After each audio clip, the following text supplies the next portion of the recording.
Tujuannya adalah untuk menguatkan, mengajar, dan menegur. Apa yang dikuatkan, apa yang diajar, dan apa yang ditegur. Ya, Shalom Bapak Ibu Saudara sekalian. Gimana kabarnya hari ini? Ya, cukup lama kita tidak bertemu ya, karena bedah surat memang dibuka per 2 bulan sekali. Ya, bersyukur sekali karena bisa bertemu kembali dengan teman-teman MLC yang sudah biasa mengikuti bedah kitab atau kelas dari MLC. Dan juga untuk teman-teman yang pertama kali bergabung di dalam kelas kita. Ya Bapak Ibu Saudara, seperti yang Kak Bima bilang tadi bahwa ketika kita nanti menggali bedah surat 1 Petrus selama 1 minggu ke depan, akan ada sedikit perbedaan dengan bedah kitab biasanya. Seperti apa nanti akan saya sampaikan. Nah, mungkin Bapak Ibu yang pertama kali bergabung, seperti Pak Adrian yang tadi ya, dalam kelas ini, kita mungkin akan kasih tahu sedikit apa itu bedah kitab atau bedah surat. Jadi bedah kitab ini adalah satu program dari Sabda MLC yang kita buka per 2 bulan sekali untuk menggali, membedah, atau mempelajari setiap kitab yang ada di dalam Alkitab. Dan menariknya, ketika kita menggali bukan hanya langsung dapat apa gitu ya, tapi kita biasanya punya metode, kita punya langkah-langkah yang bisa menolong kita untuk mengenal atau mengetahui apa isi dari teks tersebut. Dan pastinya kita juga pakai alat-alat yang sangat bagus sekali yang sudah disediakan oleh Yayasan Lembaga Sabda. Dan yang menarik lagi karena kita lakukan secara bareng-bareng dan kita lakukan online ya melalui WhatsApp group, jadi kita pasti punya banyak insight baru ketika kita ber-PA atau menggali setiap kitab yang ada dalam Alkitab secara bersama-sama. Dan bedah surat ini akan kita lihat dalam sudut pandang yang baru. Seperti apa? Nanti kita akan ketahui bersama-sama. Ini beberapa agenda yang akan mengantarkan kita kepada kelas. Jadi saya tidak akan berkhotbah seperti tadi Pak Adrian bilang, tapi saya akan mencoba membagikan kepada kita latar belakang dari keseluruhan 1 Petrus, baik dari penulis sampai ciri khasnya nanti, terus akan ada bagian alat-alat studi bedah surat yang bisa kita pakai, baik secara klasik, digital, maupun juga AI. Dan yang ketiga nanti kita akan dengarkan, dan Bapak Ibu juga salah satu syaratnya ini melihat atau menyimak video intro dari The Bible Project 1 Petrus, dan berikutnya nanti akan ada pelaksanaan kelas diskusi yang akan kita lakukan dari metode, langkah-langkah, hasil penggalian, contoh, dan pembagian hari diskusi, dan dilanjutkan penutup. Ya, ini beberapa agenda kita hari ini. Nah, Bapak Ibu Saudara, kita masuk dalam latar belakang ya. Untuk penulis, ya rata-rata kita sepakat semua karena memang ada di pasal 1 ayat 1 dari 1 Petrus. Jadi tidak perlu diperdebatkan untuk penulis surat Petrus ini ya. Penulisnya adalah Petrus sendiri, atau sebelum dia percaya kepada Yesus ketika dia masih nelayan sering disebut sebagai Simon, dan dia adalah salah satu murid dari 11 murid lainnya ya, dari 12 murid Yesus. Dan ketika Yesus memanggil Petrus dan Petrus mengikut Yesus untuk memberitakan Injil, namanya diganti menjadi Petrus. Ini dalam bahasa Yunani yang berarti batu karang. Sedangkan di dalam bahasa Aram atau bahasa sehari-hari yang mereka pakai, mungkin Bapak Ibu tahu juga namanya Kefas, ya, itu artinya juga sama dengan Petrus dalam bahasa Aram. Nah, Petrus ini sendiri menuliskan kitab atau surat 1 dan 2 Petrus. Ya, terlihat di awal pasal, nanti Bapak Ibu bisa cek, dituliskan dari Rasul Petrus, hamba Yesus Kristus, seperti itu ya. Jadi jelas dia yang menuliskan, baik 1 dan 2 Petrus. Hanya saja di 1 Petrus ini, Silvanus atau Silas adalah juru tulisnya gitu ya, juru tulis dari Petrus. Nanti Bapak Ibu bisa lihat perbedaan antara 1 dan 2 Petrus. Jadi kalau di 1 Petrus dari 5 pasal ini kita lihat kemahiran Silas dalam menuliskan gitu ya, karena Petrus yang mendiktekan kepada dia, tapi di 2 Petrus terlihat sekali perbedaannya. Dan tradisi gereja juga mengatakan bahwa Petrus ini kebanyakan bapak-bapak gereja ya mengatakan Petrus ini juga mendiktekan pemuridannya dari Yesus melalui Yohanes Markus, atau kita tahu ini sebagai Injil Markus karena Markus bukan memurid Yesus gitu ya. Jadi kebanyakan bapak-bapak gereja menyetujui bahwa Petrus mendiktekan karena Yohanes Markus sendiri adalah keponakan dari Petrus dan dekat sekali, dan diangkat Petrus sebagai anak rohaninya gitu. Jadi dia yang mendiktekan tentang apa yang diterima selama 3,5 tahun bersama dengan Yesus di bumi. Makanya ada Injil Markus. Ya, jadi beberapa catatan tentang penulis ini nanti Bapak Ibu bisa lihat lagi di alat-alat digital yang sangat mumpuni. Nah, tahun penulisannya sendiri sekitar tahun 60 sampai 63 Masehi. Yang pasti surat ini ditulis oleh Petrus atau Rasul Petrus mendekati akhir hidupnya gitu ya, mendekati akhir hidupnya karena kemungkinan dia mati sekitaran tahun 66 Masehi. Tetapi Bapak Ibu Saudara, ketika dia menjalani kehidupannya sebagai hamba Tuhan atau sebagai rasul Tuhan, setelah dia benar-benar percaya pasca Pentakosta ya, ketika mereka menerima Roh Kudus di Kisah Para Rasul, bahkan kita lihat dia adalah orang pertama dari rasul yang memberitakan tentang firman Tuhan di sana, bertobat 3.000 orang gitu ya. 40 tahun sampai dia mati, dia dengan setia memberitakan firman Tuhan kepada banyak orang. Jadi ketika dia mati, Bapak Gereja juga menyetujui bahwa dia mati sebagai martir, dan ketika dia mati sebagai martir, dia sangat bersukacita terhadap kematiannya, bukan karena apa, tetapi dia sudah mengabdikan sepenuhnya hidupnya di bawah kasih Tuhan dan juga memberitakan tentang Tuhan yang hidup dan tentang Tuhan yang menyelamatkan di dalam pribadi Yesus. Nah, Bapak Ibu Saudara, di mana tempat Petrus menulis surat ini? Nah, kalau di pasal 5 1 Petrus dikatakan kotanya di kota Babylon.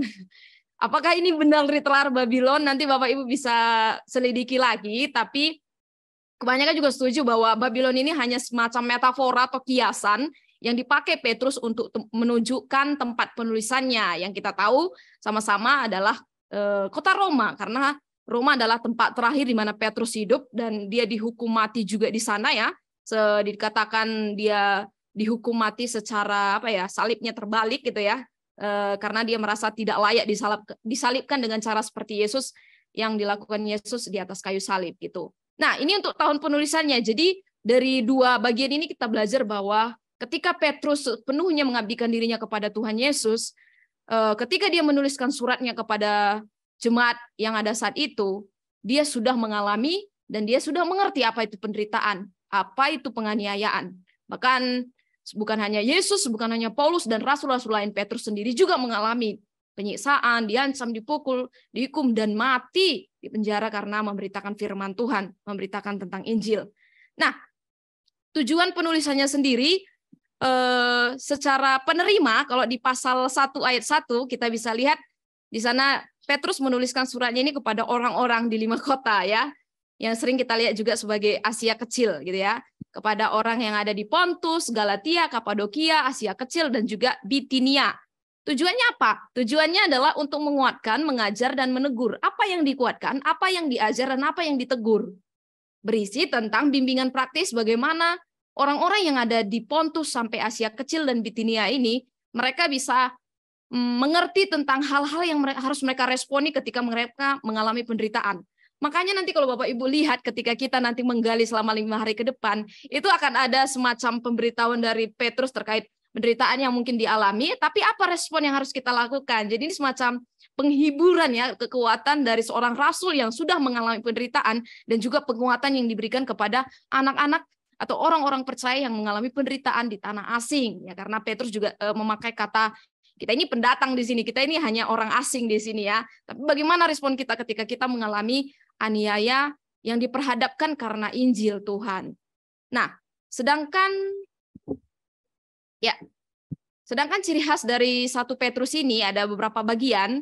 Yang pertama itu untuk orang percaya dan syarat banget dengan penderitaan. Ini udah jelas, memang sekitaran tahun 60 ketika surat ini ditulis, memang keadaan mereka saat itu sangat-sangat berat sebagai orang percaya ya, apalagi mereka dikatakan sebagai orang Kristen, itu dicap sebagai negatif karena Kristen itu pengikut Kristus, dan itu sebenarnya nama itu kan untuk ejekan biasanya ya, dari ketika di Kisah Para Rasul dikatakan ya. Terus yang kedua, pengarahan praktis, cirinya itu tentang orang Kristen yang harus menghidupi penderitaan. Terus yang ketiga, menekankan kebenaran. Kita adalah orang-orang percaya di tempat perantauan dan pendatang. Ini yang saya katakan tadi ya. Di Petrus juga dikatakan di suratnya bahwa kita orang percaya yang ada saat ini mungkin ada di tengah pendatang, di tengah perantauan, tetapi kita adalah orang percaya untuk dunia ini harus hidup seperti apa. Dan banyak nama yang disebutkan untuk Allah dari PL dan digunakan untuk orang percaya. Banyak istilah-istilah Bapak Ibu Saudara yang dipakai oleh Petrus dari Perjanjian Lama. Ini kelihatan banget bahwa Petrus juga belajar dan menguasai perjanjian lama ya. Dia pakai banyak tokoh, ada nanti kata Abraham, kata Nuh, Sarah, dan juga istilah-istilah kamu adalah imamat yang rajani, bangsa yang kudus. Itu kan sebenarnya tujuannya mengacu kepada orang Israel, dan itu ada di perjanjian lama juga. Nah, dan yang terakhir adalah berisi ayat perjanjian baru yang mungkin sulit untuk ditafsirkan karena ada beberapa ayat yang memang kalau saya pernah baca satu buku itu masuk ke dalam ayat-ayat sulit yang ditafsirkan gitu ya. Salah satunya ada beberapa hal yang ada di 1 Petrus ini tentang kapan, di mana, dan bagaimana Yesus memberitakan Injil ya. Di pasal 3 ini Injil, Yesus memberitakan Injil kepada roh-roh yang ada di dalam penjara. Nanti kan kita gali bersama ya di dalam kelas seperti apa maksudnya. Nah, nanti kita akan pelajari bersama. Sedangkan garis besar dari 1 Petrus ini sendiri terdiri dari 5 pasal dan tema utamanya adalah kemenangan atas penderitaan atau harapan di tengah-tengah penderitaan. Dimulai dengan kata salam ya, karena surat biasanya baik Paulus maupun Petrus biasanya dimulai dengan kata salam, terus dilanjutkan dengan bagaimana hubungan orang percaya dengan Allah melalui keselamatan, kekudusan, kehidupan dalam ketaatan, terus dilanjutkan dengan hubungan orang percaya dengan sesamanya secara horizontal, baik nanti di dalam rumah tangga ya, di pasal 2 dijelaskan tanggung jawab secara umum, terus ringkasan tentang prinsip hubungan orang percaya dengan sesamanya itu harus seperti apa. Terus ini sangat praktis Bapak Ibu Saudara, tapi walaupun praktis menyangkut nilai-nilai teologis yang sangat dalam, meski sangat praktis. Yang ketiga tentang hubungan orang percaya dengan penderitaan. Ini nanti sampai dari pasal 2 sampai pasal 5 dan juga dilanjutkan penutup. Nah, itu adalah sedikit latar belakang dari bedah surat 1 Petrus yang saya jelaskan ya secara sejarah gitu. Dan kita Bapak Ibu Saudara bisa memakai atau bisa menolong kita dalam pembelajaran latar belakang, konteks, budaya, historika, dan lain-lain melalui alat-alat studi yang bisa menolong kita untuk menggali firman Tuhan. Dan kita memakai kata klasik di sini ya untuk apps atau aplikasi-aplikasi dari Yayasan Lembaga Sabda dan juga situs-situs yang kita pakai plus AI. Nah, seperti apa? Kalau untuk apps, kita bisa memakai Alkitab, Alkipedia, dan saya sendiri Bapak Ibu, kalau diperhatikan dari latar belakang yang saya lihat, saya paparkan tadi, saya memakai banyak dari Alkipedia, dari kamus, tafsiran, dan juga peta. Dan selain itu, selain apps juga kita bisa pakai situs-situs. Dan latar belakang tadi itu banyak saya kutip dan saya pelajari dari situs Alkitab Sabda. Ini ya satu situs yang sangat powernya luar biasa besar gitu ya, di mana situs ini merangkum banyak sekali bahan-bahan, resources yang bisa kita pakai secara rutin untuk bisa menolong kita menggali firman Tuhan, mengeluarkan apa arti teks dari interlinear, dari studi kata, dari bahasa aslinya, bahasa Yunani, Ibrani, dan lain sebagainya. Kita bisa memakai situs Alkitab Sabda, bahkan juga ada Badeno ya, ini satu alat yang sangat relevan dan juga kekinian untuk kita bisa baca, mendengar, dan juga menonton, aet.co dan juga mysabda.org. Bapak Ibu bisa memakai, bahkan saya sendiri juga dalam persiapan ini memakai serangkaian dari bahan-bahan dan alat-alat ini untuk kita bisa mendapatkan makna dan firman Tuhan yang sedang kita gali. Nah, ini adalah gambar dari situs Alkitab Sabda. Pasti semua udah familiar karena mungkin sudah sering pakai ya ketika PA.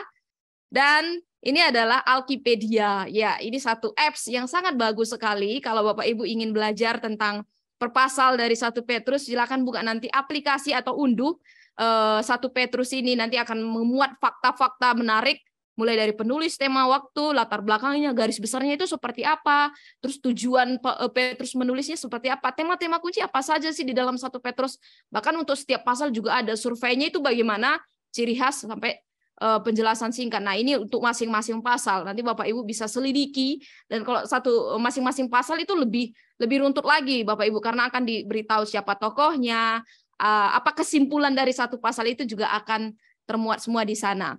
Nah, jadi ada banyak panduan ketika kita menggali firman Tuhan, dan ada banyak alat yang bisa kita gunakan, dan pasti ada banyak cara. Jadi semua alat-alat tadi yang saya jelaskan tadi, bahkan belum semua mungkin, karena bisa lebih banyak alat yang bisa kita pakai. Bapak Ibu dan kita semua yang akan menggali 1 Petrus hari ini dimungkinkan untuk mencari apapun yang Bapak Ibu inginkan dan Bapak Ibu temukan dari penggalian ini. Bisa mencari teks, konteks, latar belakang, hubungan ayat dengan temanya apa, kata kunci, arti kata, eksegesis ya, mengeluarkan arti kata, dan bahasa asli leksikalnya gimana, tafsirannya, Alkipedia tadi, alat-alat studi yang tadi, ayat-ayat terkait, bahkan referensi silang, topiknya, pertanyaan, bahkan sampai refleksi, pelajaran, dan lain-lain bisa kita gali ketika kita mau ya, dan banyak cara yang bisa kita gunakan sehubungan dengan perkembangan teknologi saat ini. Plus AI. Nah, ya di sini, ini yang akan membuat 1 Petrus hari ini sangat berbeda Bapak Ibu Saudara dengan bedah surat sebelum-sebelumnya atau bedah kitab sebelumnya yang sudah kita lakukan. Karena kita akan ditolong atau kita akan memiliki AI yang akan menjadi asisten kita, dan ini adalah rekomendasi juga dan yang akan kita pakai untuk kita bisa menggali firman Tuhan. Jadi ketika kita mempelajari firman Tuhan, Alkitab atau surat yang akan kita lihat selama 1 minggu ini, dari alat-alat klasik tadi yang saya katakan ya, ada fitur, ada app, ada situs, itu sudah sangat membantu kita. Bagaimana kalau ditambah juga dengan alat AI? Dengan AI kita bisa lakukan semua cara itu Bapak Ibu Saudara. AI adalah satu kecerdasan digital yang ada saat ini, yang juga mungkin lagi tren saat ini, untuk menolong kita, karena AI ini sebagai asisten ya, tapi bukan sebagai jawaban terakhir. Ini sebagai asisten kita nantinya yang dimungkinkan menolong kita untuk mempelajari firman Tuhan. Jadi kita bisa pakai alat klasik dan juga plus AI. Dan pastikan kita memiliki prompt yang spesifik. Dan ini rekomendasi AI yang akan kita pakai hari ini. Bapak Ibu nanti bisa pakai Perplexity, bisa pakai ChatGPT dan juga Bard. Akan saya demokan bagaimana kita akan melihat hasil yang saya bagikan tadi ya secara latar belakang. Apakah AI bisa? Kita akan coba bersama-sama Bapak Ibu. Izinkan saya akan ke Perplexity dulu. Oke. Kak Bim, udah kelihatan layarnya? Oke. Nah, ketika kita masuk ke Perplexity, nanti linknya Bapak Ibu bisa pakai selama 5 hari diskusi. Pastikan fokusnya bisa di writing. Dan kita akan masukkan prompt atau perintah yang ingin kita lakukan. Di sini saya akan minta prompt-nya ya. Saya sudah tulis ya. Saya akan copy saja prompt-nya. Nah, prompt-nya akan saya masukkan ke Perplexity. Oke. Nah, prompt-nya kalau bisa spesifik dan juga fokus. Nah, saya katakan di sini saya adalah orang percaya yang berumur 28 tahun dan saya mengasihi Alkitab dan firman-Nya. Saat ini saya sedang pendalaman Alkitab dari surat 1 Petrus pasal 1. Berikan kepada saya latar belakang budaya, sosial, historika dari surat 1 Petrus pasal 1 dalam bentuk poin-poin dan singkat serta dalam bahasa Indonesia. Sertakan ayat-ayat referensinya. Ketika saya klik, apa hasil yang akan keluar?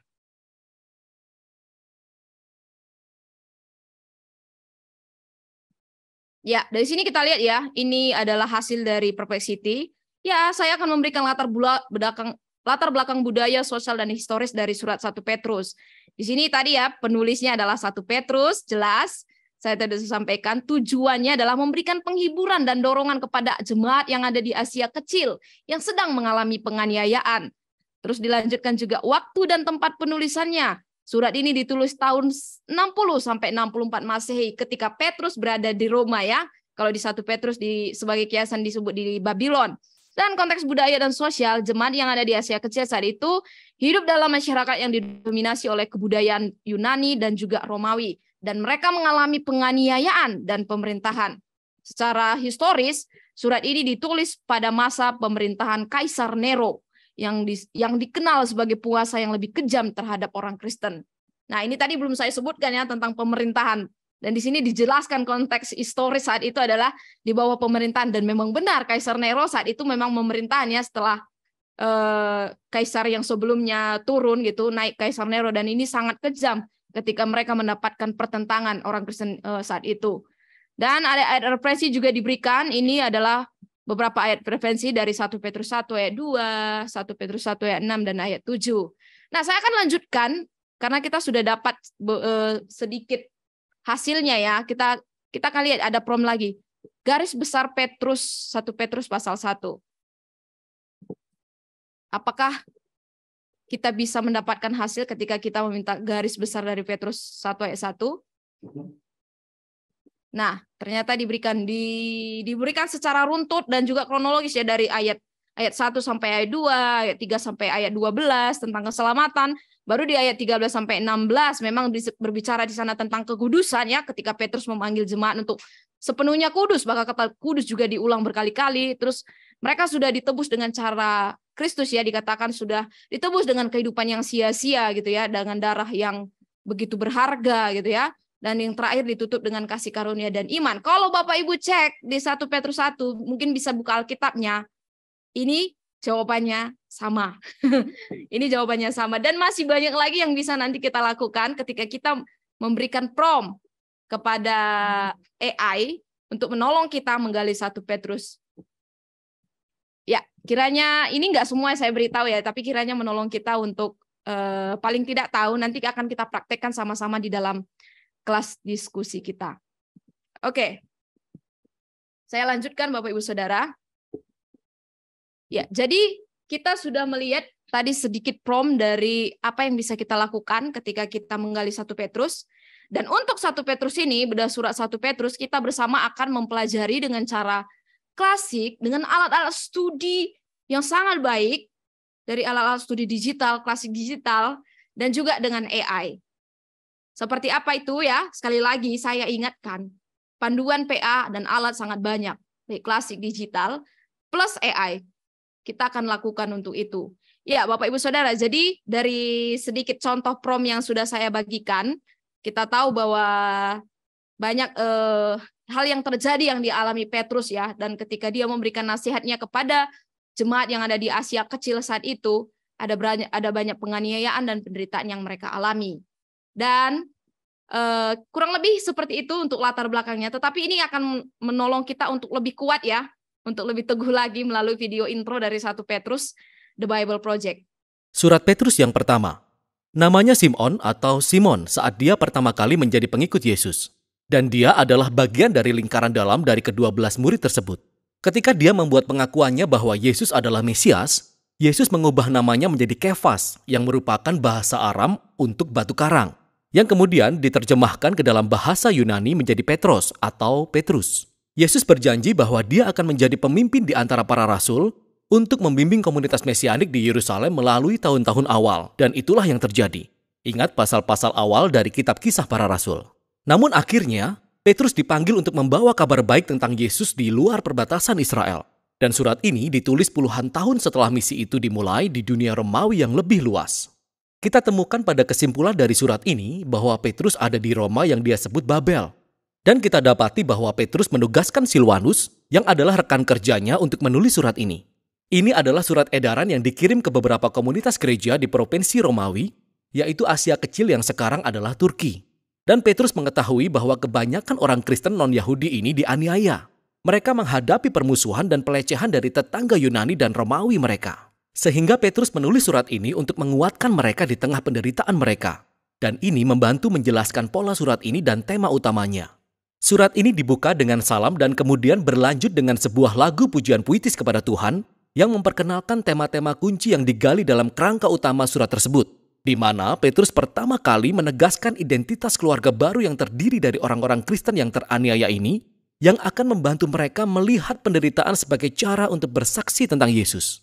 Dan ini menjadi cara untuk memfokuskan harapan masa depan mereka akan kembalinya Yesus.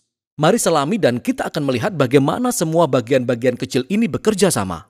Jadi Petrus membuka dan menyapa gereja-gereja ini sebagai umat pilihan Allah yang diasingkan di seluruh dunia. Nah, Petrus membuatnya jelas di sepanjang surat ini bahwa orang-orang Kristen kepada siapa surat ini ditujukan adalah orang-orang non-Yahudi. Tetapi di sini, dia menggambarkan mereka dengan ungkapan dari Perjanjian Lama yang menggambarkan bagaimana Allah memilih umat Israel, keluarga Abraham, yang juga adalah orang asing dan pengembara. Ini adalah sebuah strategi kunci yang diulang-ulang Petrus di sepanjang surat ini. Dia ingin orang-orang Kristen non-Yahudi yang menderita ini melihat bahwa melalui Yesus mereka sekarang termasuk dalam keluarga Abraham. Jadi mereka mengembara sebagai orang asing sama seperti dia, disalahpahami, dianiaya, dan mereka sedang mencari rumah mereka yang sebenarnya di tanah perjanjian.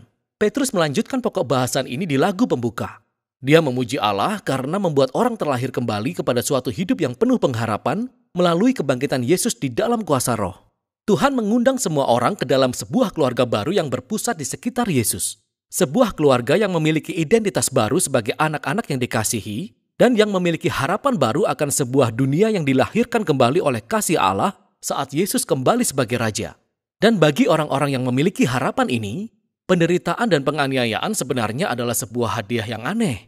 Karena membakar harapan-harapan palsu dan hal-hal yang mengacaukan perhatian seperti sebuah api pemurnian. Dan ini mengingatkan kita pada rumah dan harapan sejati kita. Jadi secara paradoks, kesulitan hidup sebenarnya memperdalam iman kita. Hal itu membuat hidup kita lebih murni. Dari sini Petrus akan beralih ke inti surat itu. Tapi dia akan menggali semua gagasan ini secara lebih mendalam. Jadi dia pertama-tama mengembangkan tema tentang identitas keluarga baru umat Tuhan. Dia mengambil gambaran-gambaran perjanjian lama yang lebih berkesan tentang keluarga Israel, kemudian dia menerapkannya pada orang-orang Kristen non-Yahudi ini. Jadi seperti orang Israel yang meninggalkan Mesir, mereka juga harus mengambil ancang-ancang dan meninggalkan jalan hidup mereka yang terdahulu dalam perjalanan menuju masa depan yang baru. Jadi sekarang, mereka adalah umat kudus Allah yang sedang melakukan perjalanan melalui padang gurun. Mereka adalah orang-orang dari Eksodus baru yang telah ditebus oleh darah Yesus yang merupakan domba Paskah terakhir. Mereka adalah umat perjanjian baru yang memiliki firman Allah yang tertanam jauh di dalam diri mereka, memulihkan hati mereka dan memperbarui pikiran mereka. Mereka adalah bait suci baru yang dibangun di atas fondasi Yesus sendiri. Dan mereka adalah kerajaan baru para imam yang melayani Tuhan sebagai wakilnya bagi bangsa-bangsa. Sekarang dengan menerapkan semua gambaran menakjubkan ini kepada orang Kristen non-Yahudi yang teraniaya ini, Petrus menempatkan penderitaan mereka dalam sebuah kisah baru. Dan ini mengarah ke bagian berikutnya. Penindasan mereka sebenarnya dapat membantu memperjelas misi mereka di dunia untuk memberi kesaksian akan anugerah Allah di antara bangsa-bangsa. Jadi Petrus pertama-tama mendorong mereka untuk tunduk pada pemerintahan Romawi meskipun itu pemerintahan yang menindas. Ya, dia mengakui penganiayaan mereka dan bahwa penderitaan mereka tidak adil. Tapi perlawanan dengan kekerasan tidak memecahkan apapun. Belum lagi bahwa hal itu mengkhianati ajaran Yesus yang mengasihi musuh-musuhnya daripada membunuh mereka.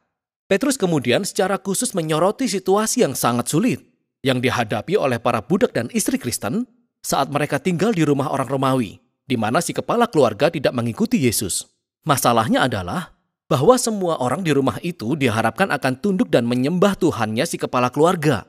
Sehingga Petrus sadar bahwa menunjukkan kesetiaan kepada Yesus akan menimbulkan kecurigaan. Jadi Petrus berkata bahwa hal itu benar. Semua orang Kristen termasuk para istri dan budak Romawi telah dibebaskan sepenuhnya oleh Yesus. Tetapi mereka harus menunjukkan kebebasan itu tanpa melalui pemberontakan.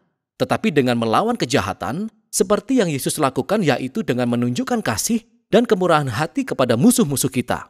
Dan di rumah di mana sang suami juga orang Kristen, ceritanya berbeda. Mereka harus memperlakukan istrinya sama sekali berbeda dari para tetangga Romawi mereka. Dengan menganggap istrinya setara di hadapan Tuhan, yang layak dihargai dan dihormati. Dan Petrus berharap bahwa teladan kasih Yesus dan kerajaannya yang membalik keadaan ini akan memberi kuasa pada perkataan mereka. Seiring mereka bersaksi tentang karunia Allah, dan menunjukkan kepada orang-orang kebenaran yang indah tentang jalan Yesus. Tetapi Petrus juga seorang realis. Dia tahu bahwa orang Kristen akan terus dianiaya, sehingga dia mengingatkan mereka tentang pembenaran masa depan mereka. Dia mengingat bagaimana Yesus sendiri dianiaya secara tidak adil dan dibunuh oleh kekuatan manusia yang jahat. Namun kenyataannya, Yesus mati karena dosa musuh-musuhnya. Dan kemudian, Yesus dibenarkan dan diberi hidup kebangkitan oleh Roh Kudus. Dan sekarang Yesus ditinggikan sebagai Raja atas semua kekuatan manusia dan roh. Kemudian Petrus menunjukkan bagaimana baptisan menunjuk pada pembenaran para pengikut Yesus. Seperti Nuh, mereka telah diselamatkan melalui air, bukan sebagai sebuah ritual gaib, melainkan sebagai simbol sakral yang menunjukkan perubahan hati mereka, keinginan mereka untuk bergabung dengan Yesus dalam kematian dan kebangkitannya. Dan sekarang, bahkan jika mereka dibunuh karena mengikut Yesus, harapan mereka ada dalam pembelaan dan permuliaan masa depan di samping raja mereka, yang membawa Petrus ke dalam bagian terakhir. Dia mengingat kembali kata-kata Yesus bahwa murid-muridnya hendaknya menganggap sebagai kehormatan dan sukacita ketika dianiaya seperti Yesus. Petrus kemudian memanggil para pemimpin gereja untuk merawat orang-orang Kristen yang menderita ini, dan untuk menunjukkan jenis kepemimpinan pelayan, sama dengan yang Yesus lakukan kepada para pengikutnya. Dan akhirnya, Petrus mengingatkan orang-orang Kristen ini tentang musuh sebenarnya yang mereka hadapi. Permusuhan ini tidak hanya bersifat budaya atau bahkan politik. Ada kekuatan gelap dari roh jahat yang mengilhami kebencian dan kekerasan. Dan mereka harus melawan roh jahat ini dengan tetap setia kepada Yesus dan ajarannya. Dan dengan mengharapkan kedatangannya kembali, serta kemenangannya atas kejahatan tersebut. Petrus menyimpulkan dengan doa untuk kekuatan ilahi, dan dia mengirim salam dari gereja di Roma yang dia sebut Babel. Nah, ini yang keren. Petrus mengambil tradisi nabi-nabi perjanjian lama yang membuat nama Babel menjadi sebuah pola dasar bagi setiap bangsa yang jahat.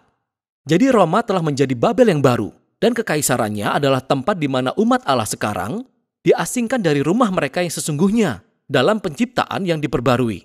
Surat pertama Petrus adalah pengingat kuat akan harapan Kristen di tengah-tengah penderitaan. Umat Tuhan telah menjadi minoritas yang disalahpahami sejak awal. Dan sudah seharusnya mereka berharap untuk menghadapi permusuhan. Karena mereka telah memilih untuk hidup di bawah pemerintahan seorang raja yang berbeda, Yesus. Namun penganiayaan bisa menjadi sebuah hadiah yang aneh bagi gereja. Karena menawarkan sebuah kesempatan untuk menunjukkan kepada orang lain kemurahan hati dan kasih Yesus yang mengejutkan. Yang didorong oleh harapan akan kedatangannya kembali. Dan itulah isi surat Petrus yang pertama. Ya, itulah isi surat Petrus yang pertama ya dari The Bible Project. Harapannya kita semua udah mulai mengerti sekarang latar belakang secara jelas untuk kitab 1 Petrus ini. Ya, Bapak Ibu Saudara. Untuk infografisnya nanti Bapak Ibu bisa lihat di situs Alkitab Sabda ataupun mungkin nanti dari PPT ini akan dibagikan. Ini isi infografis dari video yang kita lihat tadi. Ya, jadi seminggu ini kita akan belajar tentang 1 Petrus ya, pelajaran tentang bagaimana mereka hidup, how to live, bagaimana mereka hidup saat itu dan bagaimana kita hidup seharusnya kita hidup saat ini. Jadi dari dua aspek ya, bagaimana mereka hidup saat itu dan bagaimana kita hidup saat ini. Jadi ini yang akan kita pelajari ya tentang bagaimana mereka hidup. Mungkin saat itu mereka di tengah penderitaan, di tengah siksaan, tetapi mereka seharusnya mereka hidup tetap dalam pengampunan, ketaatan, kekudusan, dan lain sebagainya. Itu yang akan digali setiap hari per pasal. Dan fakta yang kedua, dan bagaimana kita belajar tentang dari situ ya, jadi harus berhubungan gitu ya, jangan berdiri sendiri. Bagaimana mereka hidup dan bagaimana kita hidup saat ini di era sekarang, baik itu secara digital maupun secara maya. Kalau saat itu Petrus menulis suratnya kepada 5 jemaat ya, kepada Pontus, kepada Galatia, Kapadokia, Asia Kecil dan juga Bitinia, Petrus memberikan penghiburan kepada mereka dan memberikan pengharapan kepada mereka. Saat ini Petrus mungkin kalau dia menulis surat saat ini dia akan menulis kepada orang-orang asing atau orang-orang tersebar di seluruh wilayah baik dari Aceh, Jakarta, Gorontalo, Papua dan di mana-mana di seluruh Indonesia kita ini. Di kota mana Bapak Ibu tinggal saat ini ya? Misalnya kalau kita lihat saat itu Petrus hidup di zaman sekarang ya, di dunia modern ini, maka di dalam dunia digital seperti apa? Dia akan menuliskan suratnya kepada jemaat yang ada di Facebook, kepada jemaat yang ada di Instagram, kepada jemaat yang ada di WhatsApp, kepada jemaat yang ada di TikTok mungkin, di X, dan di dunia maya lainnya, yang dimana kita pun ada di sana. Jadi secara modern kita tinggal, secara digital tempat kita saat ini juga mungkin sering ada di sana. Ketika Petrus menulis suratnya saat ini kepada kita, dan ini sangat relate dengan kita, apa respons kita? Bagaimana seharusnya kita hidup? Bagaimana seharusnya kita tetap eksis sebagai orang percaya? Tetap hidup kudus, tetap tunduk pada pemerintah, tetap dan lain sebagainya gitu ya. Itu yang akan kita pelajari sepanjang 1 minggu. Makanya dalam pelaksanaan diskusi kita akan memakai metode penggalian yaitu metode SABDA. Ini satu metode yang mungkin bagi teman-teman MLC sudah pada tahu, tetapi mungkin bagi teman-teman yang pertama kali bergabung dalam kelas ini, metode Sabda ini sendiri adalah singkatan dari SIMAK, analisa, belajar, doa, diskusi, dan juga aplikasi. Satu metode yang disusun oleh Sabda untuk dunia digital saat ini dan juga sangat relevan dengan kita. Dan ketika kita melihat nanti metode SABDA dalam penggalian Bapak Ibu, mulailah gunakan metode SABDA dengan SIMAK. Saya akan membaca, saya akan mendengar maupun menonton. Silakan pilih salah satunya atau bisa pakai tiga-tiganya ya. Dan ketika saya menyimak berarti saya sedang melihat teks itu sendiri berbicara apa. Jadi bandingkan dengan versi-versi lain. Jadi ini SIMAK ini langkah untuk teks menjelaskan teks gitu ya. Kita bisa pakai 5W tambah 1H untuk melihat apa yang sedang terjadi, di mana terjadi, bagaimana terjadi, bisa dipakai langkah tersebut untuk menyimak atau simak.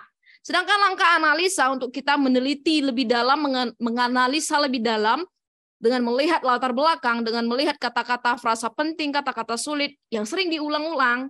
Ini memiliki pengertian yang, wah kayaknya Petrus memang senang banget ngulang-ulang. Enggak, biasanya penulis Alkitab akan punya maksud ketika kata-kata tersebut diulang-ulang gitu ya, atau frasa penting yang ditekanin.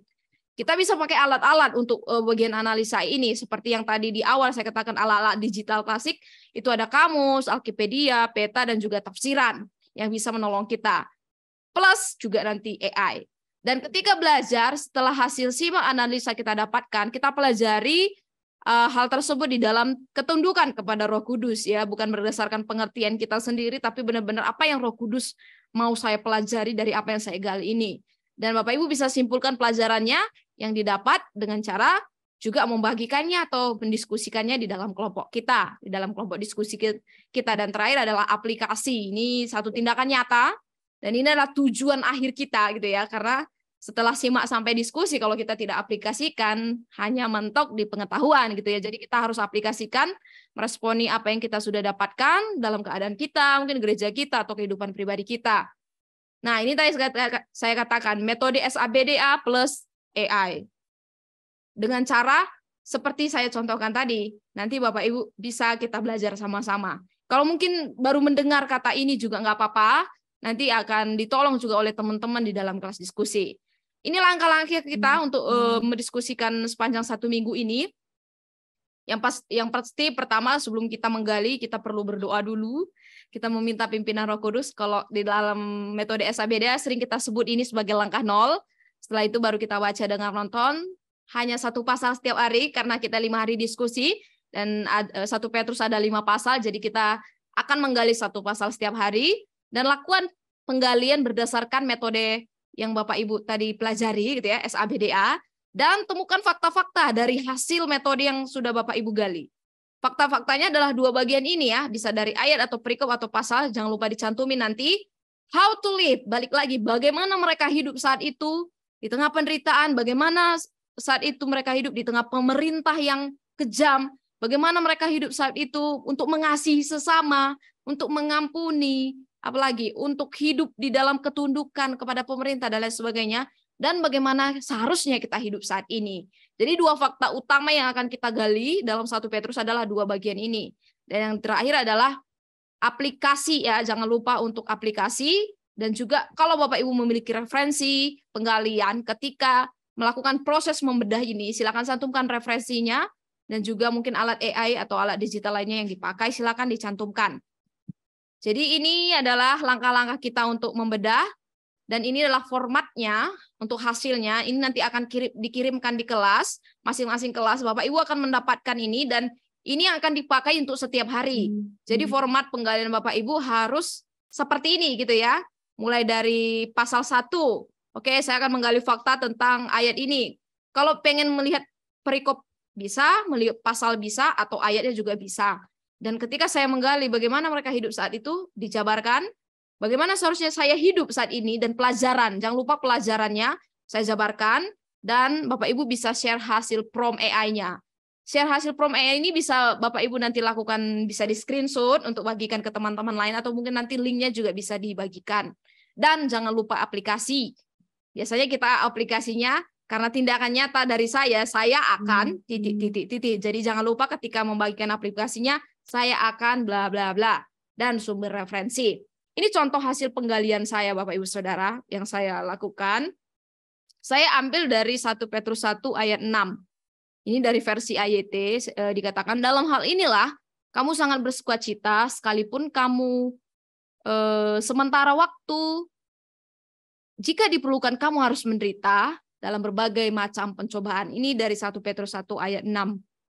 Nah, ketika saya pelajari fakta-fakta dari ayat 6, bagaimana mereka hidup saat itu, ternyata jelas konteksnya mereka hidup di tengah penderitaan yang berat. Dan berat di sini pun bukan berat seperti penderitaan yang kita alami setiap hari. Mungkin Bapak Ibu atau saya sendiri udah mengalami penderitaan yang paling berat di muka bumi ini gitu ya, tapi ada yang lebih berat, itu jemaat saat itu.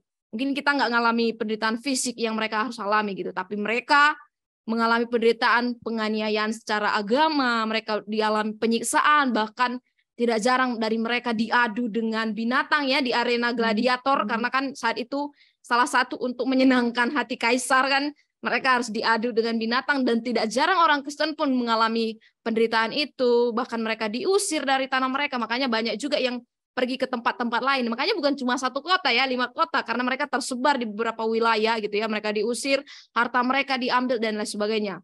Saking banyaknya penderitaan ini, Petrus tetap bilang, dalam hal ini kamu sangat bersukacita. Wow, ini mereka dituntut untuk tetap bersukacita. Karena apa?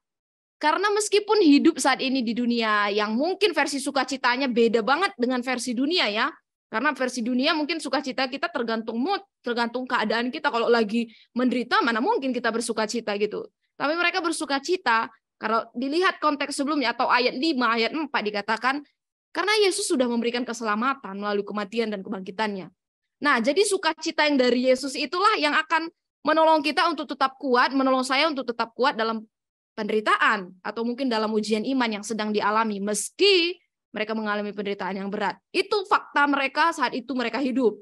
Dan bagaimana kalau saat ini kondisi tersebut mungkin ada saya alami. Ya mungkin secara fisik enggak langsung diadu dengan binatang, enggak langsung secara fisik enggak diambil hartanya gitu. Tapi kan setiap hari kita juga mengalami pembentukan dari Tuhan. Setiap hari saya sendiri mengalami ujian iman, baik secara maya tadi ya, di dunia Facebook, Twitter, Instagram, X, Instagram, WhatsApp, dan lain-lain. Mungkin secara maya mengalami, dan pernah juga mungkin mengalami. Tetapi untuk itu tetap bersukacita, untuk setiap berkat dari Tuhan. Atau mungkin saya nggak mengalami, tapi saya sering itu, terjebak dengan tergiur dengan apa yang dunia tawarkan, karena dunia tawarkan pasti selalu yang enak-enak, nggak mungkin penderitaan yang dunia tawarkan, pasti kemegahan, kesenangan, foya-foya dan lain sebagainya, dan itu mungkin di dunia maya pun banyak tawarkan tentang itu. Mungkin saya kecenderungan ada untuk ke situ, tetapi ketika melihat konteks ini, mungkin nggak penderitaan yang benar-benar murni, tapi dari situ apakah saya juga bersukacita atas berkat Tuhan yang mungkin dalam kecukupan, yang tidak secara versi dunia, sukacita yang benar itu harus memiliki harta yang banyak dan lain sebagainya. Enggak untuk itu, tapi saya bersukacita karena tetap teguh di dalam iman saya kepada Tuhan, walaupun disuguhi dengan tawaran kesenangan dunia itu ketika saya online di dunia maya, dan mungkin di dunia nyata juga seperti itu di lingkungan sekitar saya gitu. Nah, ini contoh yang saya dapatkan. Bagaimana mereka hidup dan bagaimana seharusnya saya hidup. Dan sebelum aplikasi saya pakai prom ini ya, berikan saya konteks dan isi dari 1 Petrus 1 ayat 6 serta lihat ayat sebelum dan juga sesudahnya supaya kita tidak jauh dari konteksnya. Dan ini juga apa saja yang bisa saya implementasikan dari ayat ini. Dan ini Bapak Ibu juga bisa pakai nanti prom ini, atau bisa lebih kreativitas lagi memakai prom-prom yang ada untuk dapat menggali lebih banyak sumber info dan juga mungkin hal yang bisa kita aplikasikan. Dan aplikasi dari contoh ini dari ayat 6, aplikasi saya akan bersukacita dalam penderitaan yang saya alami. Sukacita dalam penderitaan yang saya alami itu ada dan dalam maksud Allah, ada dalam maksud dan kehendak Allah. Bukan karena memang saya sendiri yang, ya mungkin kadang kita juga sendiri sih.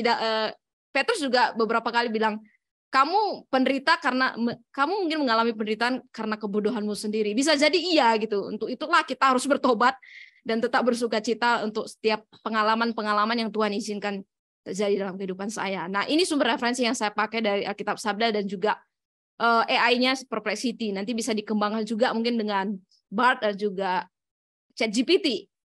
Ya, itu contohnya Bapak Ibu. Jadi seperti ini yang akan kita lakukan setiap hari. Dan Bapak Ibu, ini hanya contoh ringan saja. Nanti bisa dieksekusi dengan lebih matang lagi. Pasti bisa didapatkan dengan lebih bagus lagi untuk hasil yang Bapak Ibu gali setiap hari. Dan hari diskusi kita Bapak Ibu Saudara, setiap hari kita akan ada diskusi dan dimulai hari ini tadi ya, latar belakangnya untuk materi ini. Dan besok kita akan mulai dari pasal 1. Silakan Bapak Ibu bisa nanti setelah ini persiapkan kisaran dari 1 Petrus ayat 1 sampai 25 ya. Paling banyak ayat 25 ayat Bapak Ibu. Jadi sangat sedikit sekali untuk 5 pasal ini, dan dilanjutkan pasal 2 di hari Jumat, pasal 3 di hari Sabtu. Sabtu kita tetap ada diskusi, dan hari Minggu kita akan rehat gitu ya, karena kita harus beribadah gitu ya, bersekutu. Jadi pas hari Minggu tidak ada diskusi, dan dilanjutkan hari Senin dan juga hari Selasa. Dan Rabu minggu depan seperti jam yang sama hari ini kita akan ketemu lagi di dalam Zoom untuk evaluasi bersama dengan proses, cara, alat, dan juga mungkin aplikasi yang sudah Bapak Ibu lakukan selama 5 hari diskusi. Pasti akan banyak insight baru yang Bapak Ibu dapatkan sebelum ikut PA ini dan sesudah ikut PA ini. Itu yang kita nantikan nanti di dalam evaluasi. Ya, begitu Bapak Ibu Saudara. Sebagai penutup, saya ambil lagi dari ayat ya, 1 Petrus 3 ayat 14 dan ayat 17 saya lihat dari versi AYT. Saya akan bacakan, namun seandainya kamu harus menderita demi kebenaran, maka kamu akan diberkati. Jangan takut dan jangan gentar terhadap mereka yang membuatmu menderita. Sebab lebih baik menderita karena berbuat baik, jika itu memang kehendak Allah, daripada menderita karena berbuat jahat. Ya, ini jelas banget ya, teks sudah menjelaskan teks ya. Ketika kita diperhadapkan dengan problema, penderitaan, dan juga pergumulan, karena itu berdasarkan kebenaran dan ketetapan Allah, why not gitu ya, kita bisa menjalaninya dalam sukacita tadi, karena Tuhan yang akan memberikan pertolongan, Tuhan yang akan memberikan penghiburan. Dan mereka saat itu mengalami itu kuat, kita saat ini pun yang mengalami akan kuat, karena kita ada di dalam Tuhan, dan kemenangan itu sudah kita pegang karena Tuhan sudah menyelamatkan kita melalui pribadi Yesus Kristus. Amin. Ya, demikian materi yang bisa saya paparkan. Nanti lebih lengkap kita akan pelajari di dalam diskusi kita 5 hari ke depan.